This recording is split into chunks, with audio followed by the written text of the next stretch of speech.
नमस्कार, मैं संदीप तिवारी। आप देख रहे हैं मशहूर शायर, देश के मशहूर शायर बशीर बद्र आज इस दुनिया में नहीं रहे, उनका इंतकाल हो गया है। आज मैं उनके निवास भोपाल पे हूँ। यहाँ पर लोग लगातार उनके अंतिम दर्शन के लिए पहुँच रहे हैं।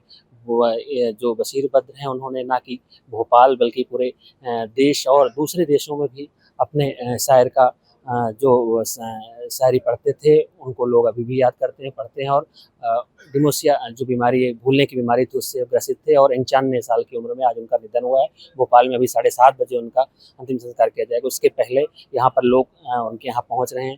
मस्जिद में उनको रखा जाएगा 7:30 बजे। उसके बाद अंतिम दर्शन होगा। उसके बाद उनको सुपुर्द खाक किया जाएगा। तो उनके बेटे से भी बात करेंगे और जो यहाँ के जो उनके बारे में जानते हैं, उनसे भी बात करेंगे। और मेरा नाम डॉक्टर अंजुम बाराबंकवी है। भोपाल में रहता हूँ। पीएचडी किया आपने बशीर बद्र मैं डॉक्टर बशीर बद्र पर बरकतुल्लाह यूनिवर्सिटी से पीएचडी की थी, उनके बारे में बताइए लाइफ एंड वर्क। उनके बारे में बताइए क्या खासियत रही है, क्या ख़ास ये है कि वो दुनिया के इम्पॉर्टेंट शायर हैं। सब जो 20वीं 21वीं सदी की जो नई गज़ल है, उसके सबसे अहम शायर हैं। ट्रेंड सेटर हैं, जिन्होंने बहुत सारे ऐसे ऐसे तजुर्बे किए हैं जो जिनका एक तजुर्बा भी आदमी की ज़िंदगी ख़त्म कर देता है, मगर इन्होंने ऐसे तजुर्बे किए कि ये कभी अदब से बाहर ही नहीं होंगे। इनके बगैर कोई भी संकलन, कोई भी इंतखाब, कोई भी चयन अधूरा है, अब जिसमें बशीर बद्र का जिक्र ना हो। नंबर 1। नंबर 2, ये अलीगढ़ यूनिवर्सिटी से इन्होंने पोस्ट ग्रेजुएशन किया था और ये टॉपर्स अमंग द टॉपर्स, इनका रिकॉर्ड आज तक नहीं टूटा है। अपने सब्जेक्ट में टॉप करना, फिर यूनिवर्सिटी के सारे जो इनके जितने सब्जेक्ट्स वहाँ चलते हैं उनमें सबसे ज़्यादा नंबर लाने का रिकॉर्ड किया है। इनके नाम है। 2 प्राइज़ इनको उस ज़माने में मिले हैं जब इन्होंने एमए किया है। सर राधा कृष्णन अवार्ड और सर मोरिस अवार्ड। उसमें एक में 350 रुपये की स्कॉलरशिप 67-8 में मिली है। 68 में जब लोगों प्रोफेसर की तनख्वाह नहीं इतनी होती थी, तो एक तरह से प्रोफेसर लेक्चरर, जो उस वक्त लेक्चरर रीडर देन प्रोफेसर, अब तो प्रोफेसर फ़ौरन हो जाते हैं। तो बहुत सारी चीज़ें हैं और हिंदुस्तान का कोई ऐसा बड़ा सिंगर नहीं है, चाहे गज़ल सिंगर हो या वैसे जो सिंगर हैं लाइट म्यूजिक वाले, हर बड़े सिंगर ने इनको गाया है। कोई ऐसा सिंगर नहीं। आपके साथ क्या यादें रही हैं? आप क्या खास कैसे उनके साथ समझ रहे हैं आप? हमारे साथ यादें तो बहुत सारी हैं सफ़र की। मैंने जैसे अभी कई लोगों को ये बात की कि वो छोटों के लिए हमेशा गुरु की तरह,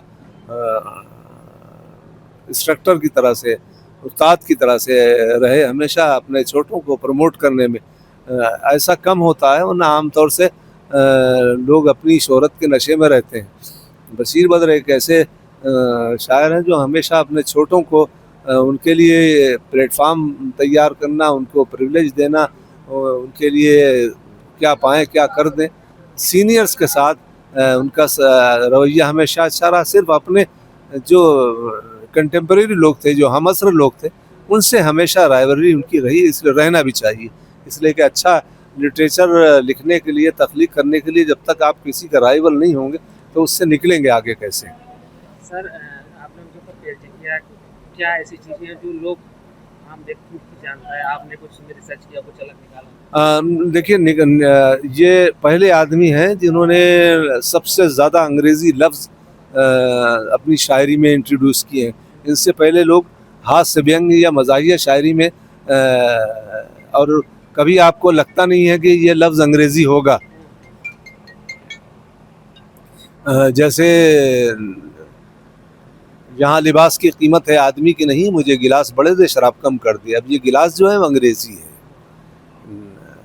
वो इत्रदान सा लहजा मेरे बुज़ुर्गों का, रची बसी हुई उर्दू ज़बान की खुशबू। अब इस तरह के शेर कहना, या धूप की पत्तियों में हरे रिबन से बंधा हुआ वो गज़ल का लहजा नया नया, न कहा हुआ न सुना हुआ। अब ये रिबन जो है वो अंग्रेज़ी है।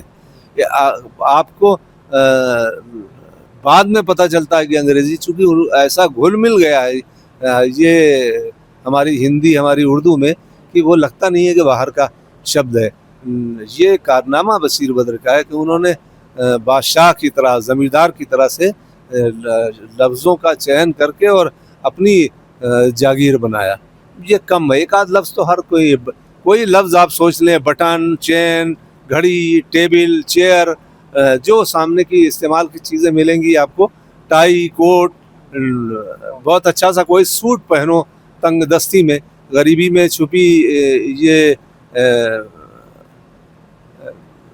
क्या बिजलियां ये कौन देखेगा, इस तरह बहुत सारे उनके हजारों शेर हैं। बशीर साहब को डिमेंशिया था 10-12 साल से। मैं धीरे धीरे उनकी याददाश्त कम होती जा रही थी, तो दिमाग कमज़ोर होता जा रहा था और उम्र भी काफ़ी थी, तो 91 थे और फिज़िकली भी कमज़ोर होते जा रहे थे। और आज सुबह नाश्ता वाश्ता किया, खुश थे, अच्छे थे, लेकिन 12 सवा 12 बजते बजते उनकी बीपी लो होने लगा और पल्स धीरे धीरे चली गई।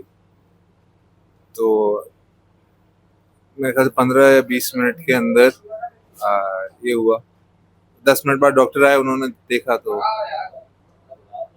जी।